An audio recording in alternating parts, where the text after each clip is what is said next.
Ladies and gentlemen, we will be beginning the session shortly, so please be seated. We will be starting in a few minutes, so please be seated.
Ladies and gentlemen, we will be beginning the session shortly. Please be seated.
Ladies and gentlemen, we will be beginning shortly. Please be seated.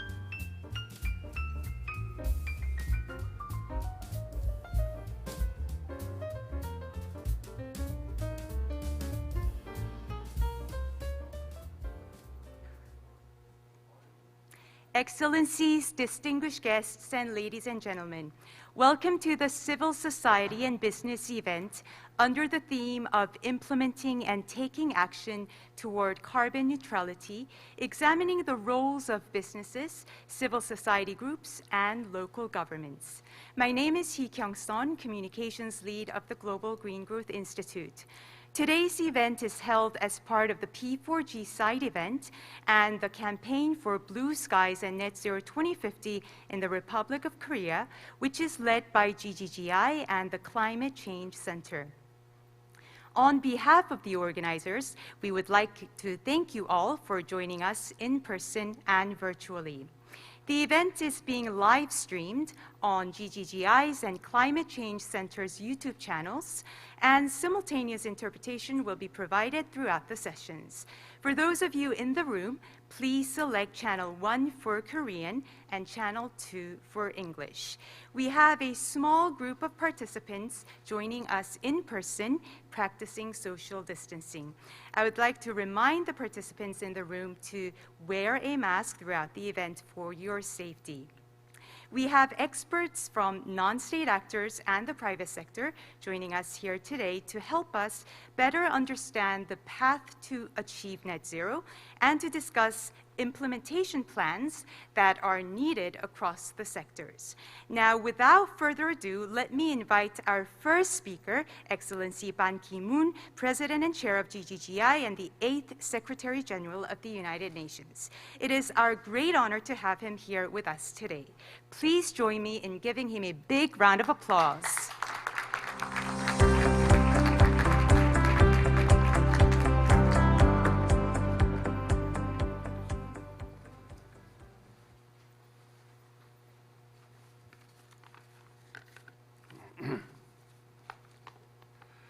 Madam Chairperson of the Climate Change Center, former Minister of Environment Yoo Young-suk, Honorable Mayor of Goyang City Lee Jae-jun, GGGI Director General Frank Rice-Berman, President of SK SUPEC's Social Value Committee Lee Hyung-hee, Vice President of Environment and Quality Management Department of Korea Southeast Power Lee Sang-gyu, MOFA Director General for Climate, Energy, Environment, and Scientific Affairs Lee Dong-gyu, dear young women and men of Youth Savers, and Excellencies, distinguished panelists, guests, ladies and gentlemen.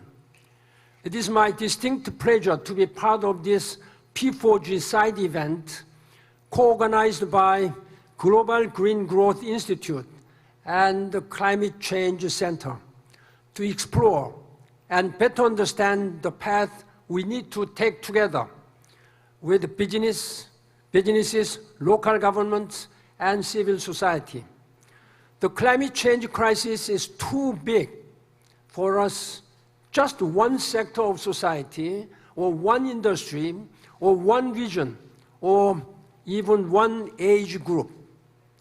I have been emphasizing for a long time now that we must work together. We must all work together. And I'm pleased to see the wide variety of participants here. As you know, I had the privilege of serving as the Secretary General of the United Nations for 10 years until the end of December 2016. Which came on the heels of my career as a Korean diplomat for 37 years. My tenure at the United Nations is often defined by the Paris climate change adoption and also 2030 Agenda for Sustainable Development Goals, both of which have a macro, big picture view of the entire globe. But needless to say, one never forgets where one comes from, and I'm a proud citizen of the Republic of Korea. So you may be able to imagine that I am very proud to see such a strong momentum being created here in Korea, my home country, for climate actions and as the President of the Assembly and Chair of the Council of the Global Green Growth Institute, GGGI, and I'm very pleased to see GGGI partner with so many Korean institutions. Madam Chairwoman, you and Director General Rice Berman, thank you for organizing this event and for your contributions to build this momentum in Korea. Over the last year and 4 or 5 months, the entire world was reminded of just how vulnerable it is, how vulnerable we are against this invisible virus. The enormous cost in lives, the huge loss in incomes and revenues, the complete lockdowns worldwide, and isolations leading to mental health and social issues, and much more. They all demonstrated, seemingly overnight, that we are not as invincible as we sometimes may think. We are vincible. We are very weak against all this, what nature tells us. And let us make no mistake about it. There is certainly a correlation between the climate crisis and COVID-19 pandemic. But as many parts of the world are finally emerging or starting to see the end of the pandemic on the horizon, allow me to remind you there is no vaccine for climate crisis that we have created. We have vaccines, of course, for COVID-19, for any other infectious diseases. But when it comes to climate, absolutely there is no vaccine. We must take actions. We must take advantage of this opportunity and make sure that trillions of dollars in recovery programs and packages include green element, so we can build back better and not go back to business as usual. I'd like to urge the Korean government to set an ambitious, nationally determined contributions target in line with the European Union and the United States by committing to reduce the country's greenhouse gas emissions, if I may dare to say, by 50% by 2030. Our current target, which has been submitted to the United Nations, is merely 24.4%, which has been returned by the United States to Korean government to reconsider. I'm urging that Korean government should be more ambitious, since President Moon Jae-in has declared carbon neutrality by 2050. To meet that target, I think we must be much, much more ambitious. Such an ambitious target will be absolutely necessary if the greater vision of carbon neutrality by 2050 is to be met. Excellencies, distinguished guests, ladies and gentlemen, for too long, we have ignored the warning signs. Let us heed the warnings now and work together so we can leave a world to our future generations that is inhabitable and enjoyable. Before closing, I'd like to remind you and introduce what Pope Francis told me just a couple of years ago in person. He told me that God always forgives. Human being sometimes forgives, but nature never forgives. As a Secretary General, before I heard this from the Pope, I used to say that nature has its own way. We cannot negotiate with the nature. We must follow what nature tells us to do. That is wisdom. That is what we have to keep in mind. So, ladies and gentlemen, let us work together to make sure that we hit the target carbon neutrality by 2050 and leave this planet Earth and our society to succeeding generations for their inhabitable and enjoyable, sustainable life. That is our moral and political responsibility for us to do. And I count on your leadership. Strong, let's work together. I thank you for your attention. Thank you very much.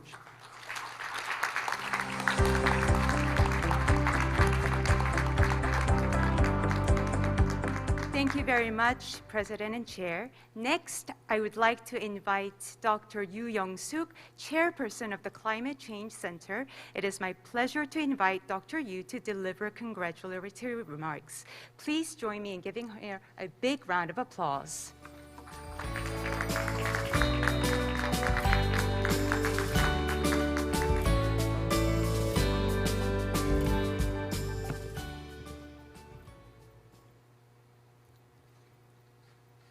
여러분 안녕.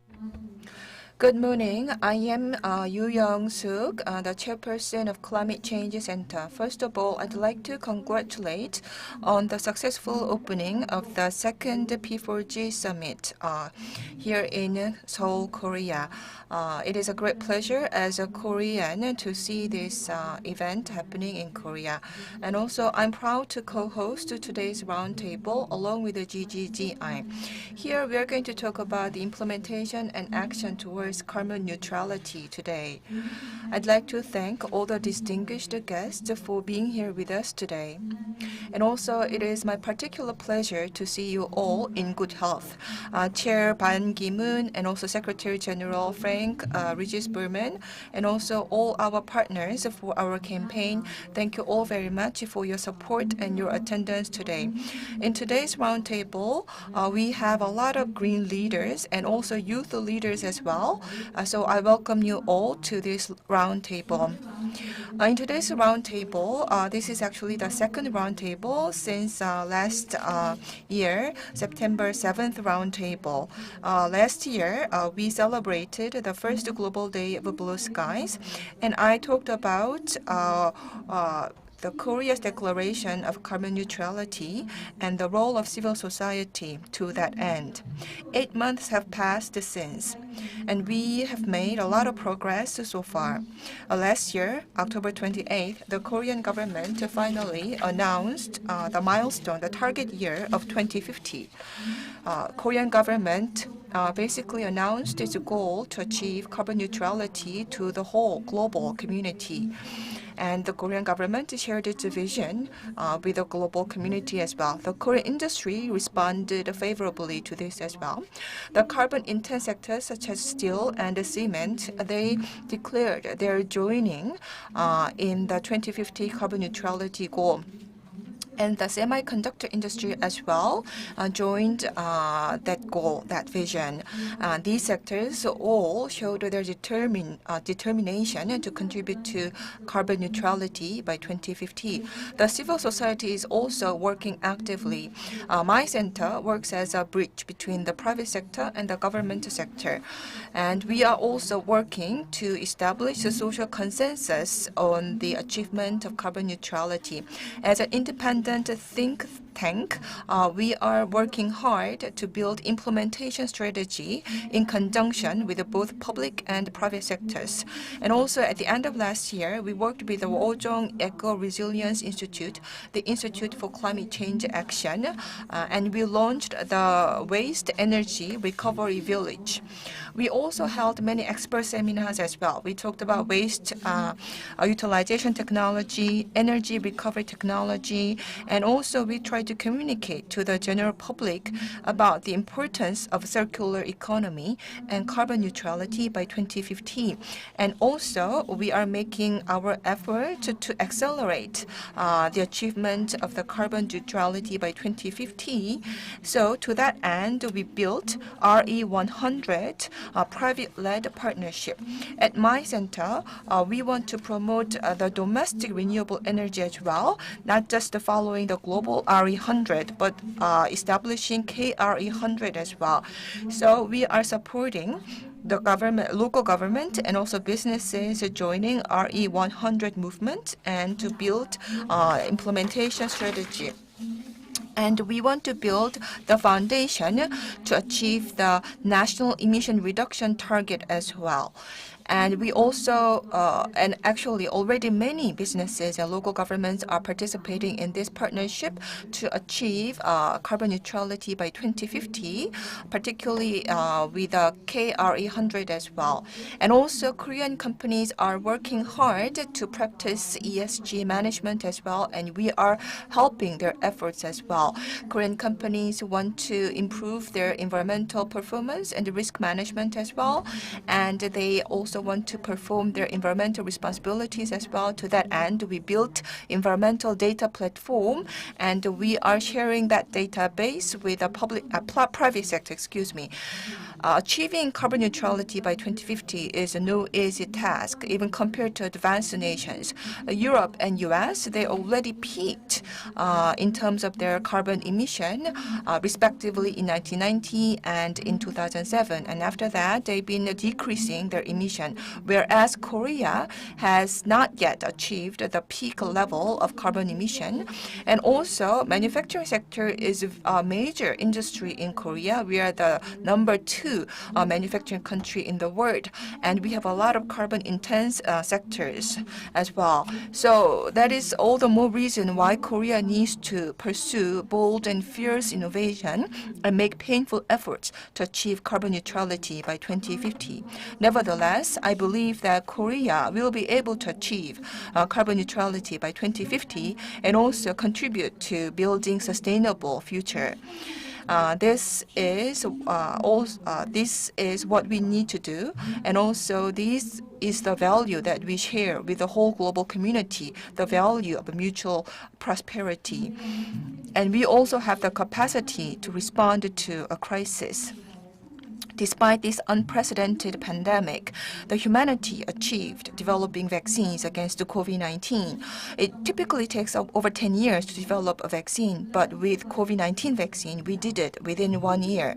That was possible due to many governments' ample financial assistance and intense investment in basic science, and also collaboration between the public and private sector. So many people initially thought it was impossible to develop vaccine within 1 year, but that's what we did. And the same goes for the carbon neutrality by 2050 as well. Now we need to have a specific roadmap and strategy to implement what we declared. We need to have scientific and thorough implementation strategy. We need to analyze possibilities from a very objective perspective. And also we cannot lose our passion and commitment to our shared goal of carbon neutrality.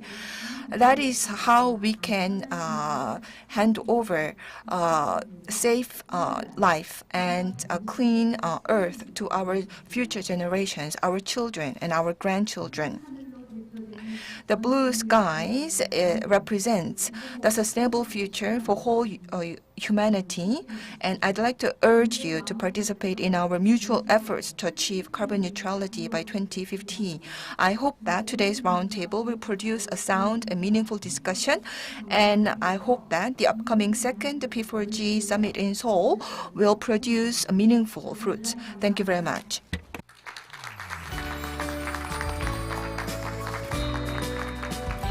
Thank you very much, Dr. Yu. Now let's move on to a short and meaningful ceremony where representatives of different sectors will read a short statement each from a joint declaration in Korean, committing to undertake every effort in their capacity to help achieve a net zero future. Now, the 8 representatives here on stage are getting ready to read short statements. Now, we will begin the ceremony with President and Chair Mr. Ban Ki-moon reading the declaration. 2021년은 파리 2021 is the first year of the implementation of the Paris Agreement to reduce greenhouse gas emissions. 2021 is the year we get the details, as the Moon administration will make 2021 the first year of Korea's drive towards carbon neutrality by 2050. As a member of the international community and as a non-governmental member, I acknowledge that tackling climate change is not an option but a necessity. I take a pledge to commit to undertake every effort in my capacity to help achieve a net zero future. We share responsibility to help the ROK achieve a net zero commitment by 2050, symbolized by blue skies. Factoring in optimal policies that meet Green New Deal standards for regions, provinces, and municipalities, and putting emphasis on striving for sustainable development, local governments pledge to improve the livelihood of citizens and to commit to achieve carbon neutrality by 2050. Through active investment, innovation, and by putting efforts into practice, companies will contribute to the transition to low carbon and sustainable economies and realize net zero greenhouse gas emissions by 2050. By striving for local and international cooperation to raise awareness of the climate crisis among Korean citizens, civil society groups will continue to serve as a bridge between the public and private sectors. International organizations will continue to develop green investment projects for countries and match them with private sector investors.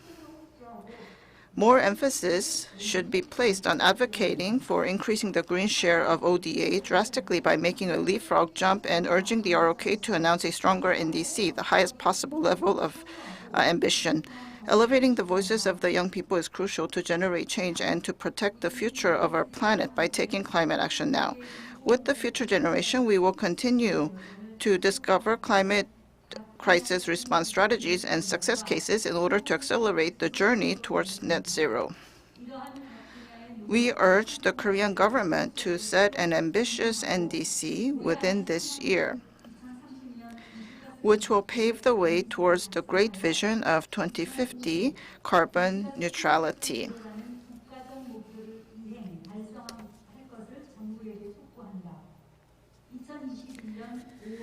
May 26, 2021.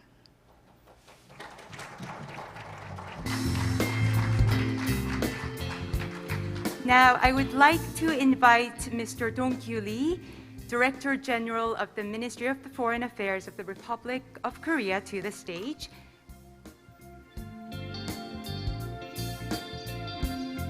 And President and Chair Mr. Bon will hand over the joint declaration to Director General Lee.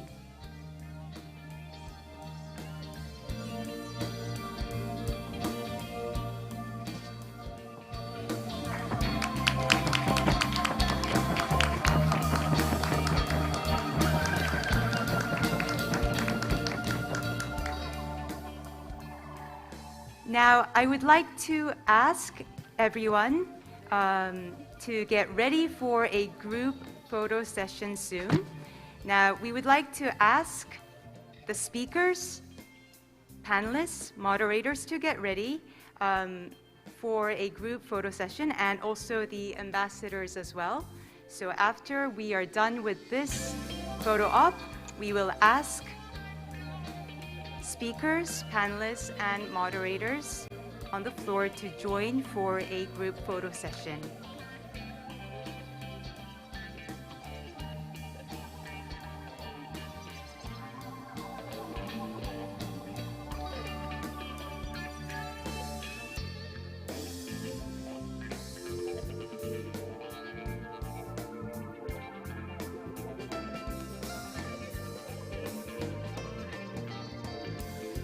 Okay, can we have moderators of Frank, ambassadors, speakers, panelists of session 1 and 2 to join us for a group photo session, please?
Thank you very much.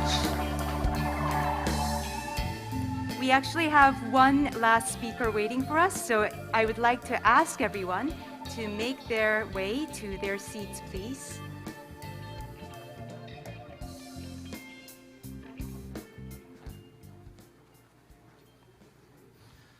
Now, our last speaker is waiting for us in the podium, so I'm going to pass on the mic to Mr. Dong-kyu Lee. Over to you. Eighth UN Secretary General, His Excellency Ban Ki-moon, and former Environment Minister Ms. Yu Young-suk, and Mayor Lee Jae-jun, distinguished guests, Excellencies, I am very pleased to be here. On behalf of our Foreign Minister, this morning I received the joint statement of the partnership of all the stakeholders. I think this is quite symbolic and very meaningful because P4G Summit is all about the partnership between all stakeholders, especially including the future generation. Please excuse me, I will speak Korean here. Yeah, 방금. So, as I just said, I represent the Ministry of Foreign Affairs here, and I have received the joint declaration from the representatives. This is a very meaningful and important part of the ceremony. And as President Pan has said during his opening remarks, for carbon neutrality by 2050, we all have to work together. And so, as was said, we cannot achieve this lofty goal without the full cooperation with everyone involved.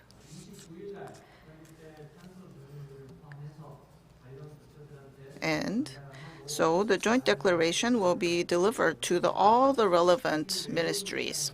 And from the point of the Ministry of Foreign Affairs, I would like to say that coming Monday, on the 31st, we will be adopting the P4G result, the Seoul Declaration. And I will make sure that the message of the joint declaration is reflected in the Seoul Declaration.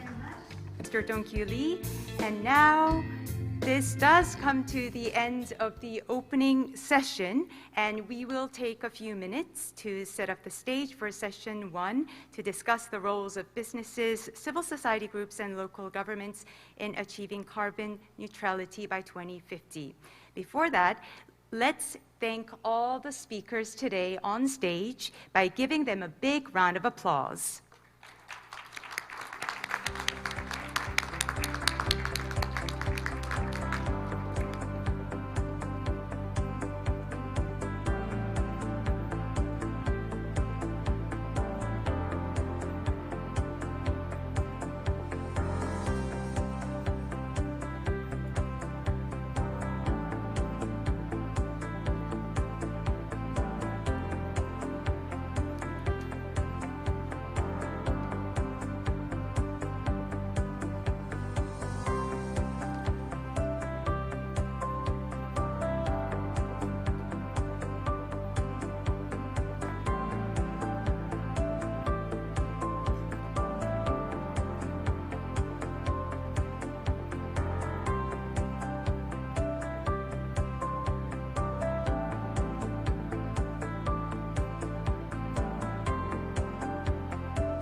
Now we will begin session 1, and I would like to introduce our moderator for session 1, Dr. Frank Rice-Berman.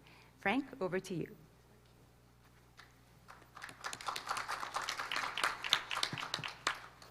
Good morning.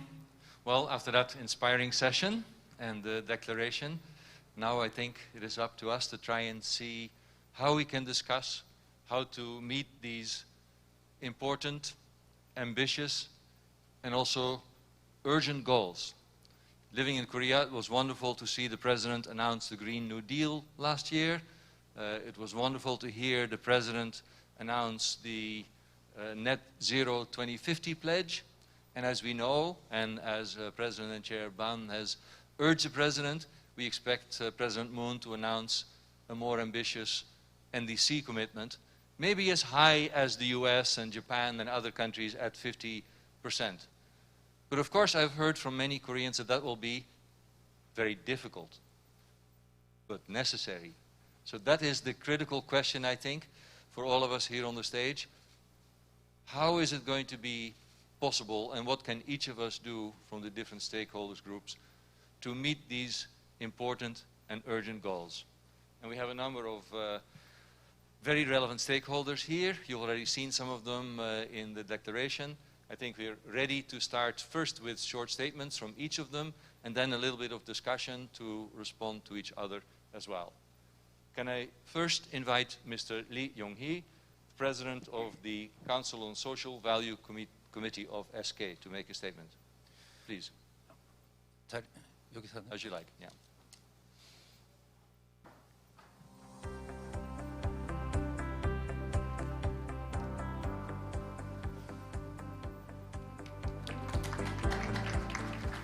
네, 반갑습니다.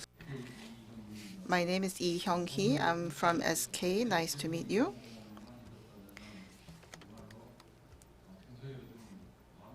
And we will be discussing net zero emissions 2050. And this poses a huge burden to us working in businesses. However, we are also talking about blue skies, and I think that's more hopeful.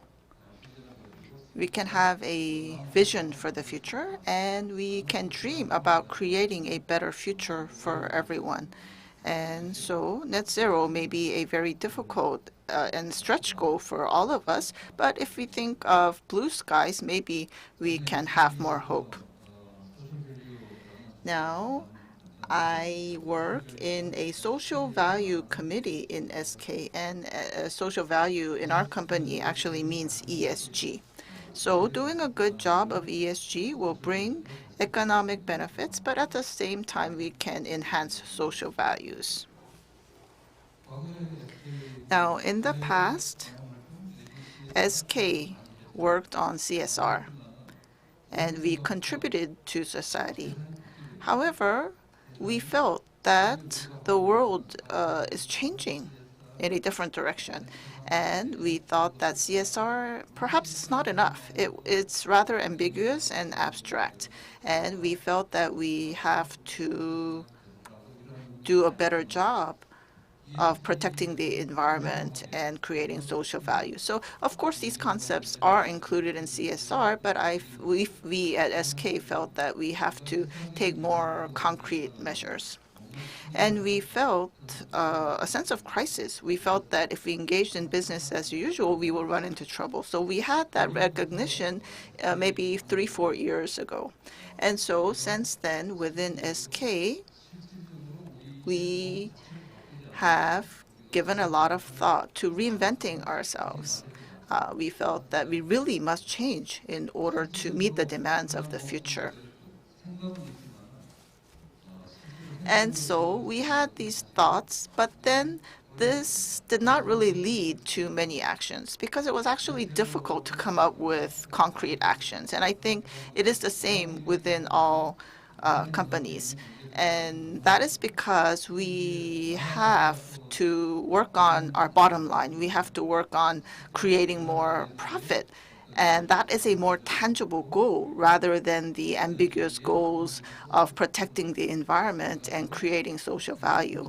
And having to make these huge changes actually gave us a lot of discomfort and actually posed many challenges.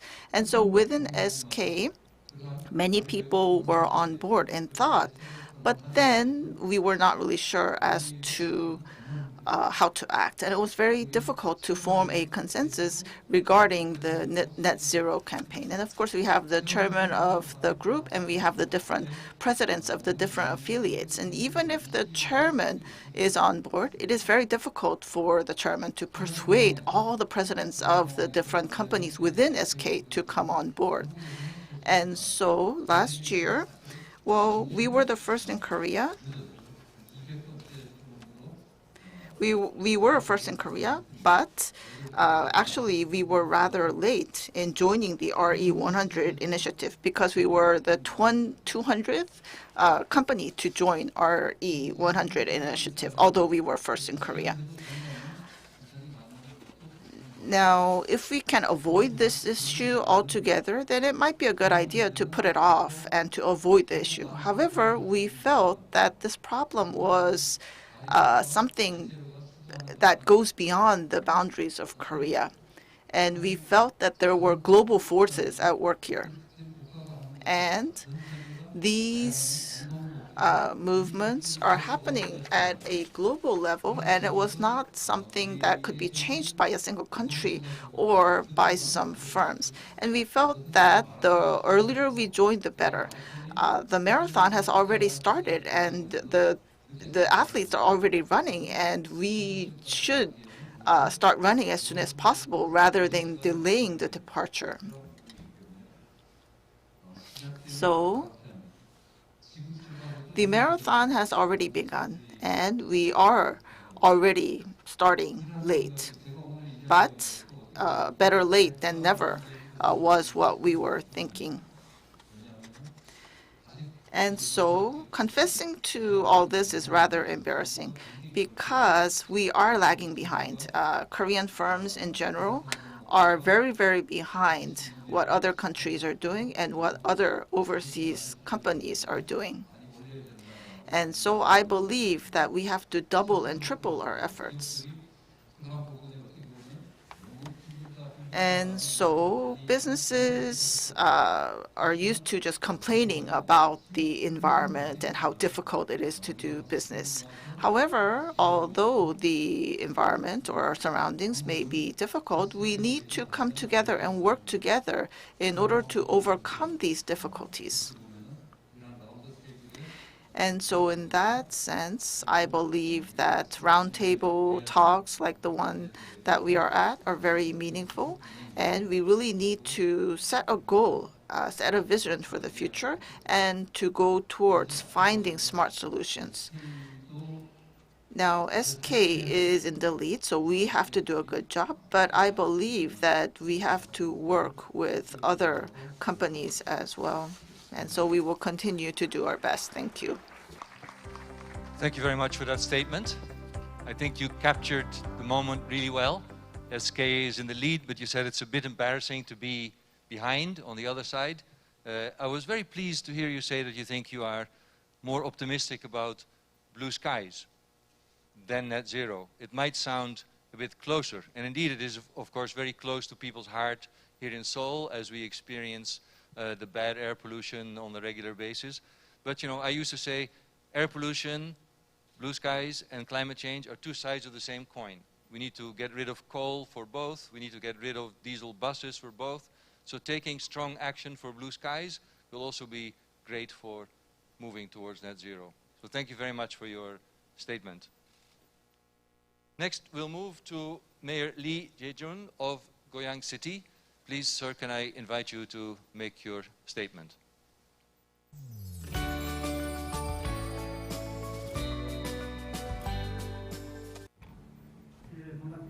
Good morning. Representing 40 local governments, I am here today to talk about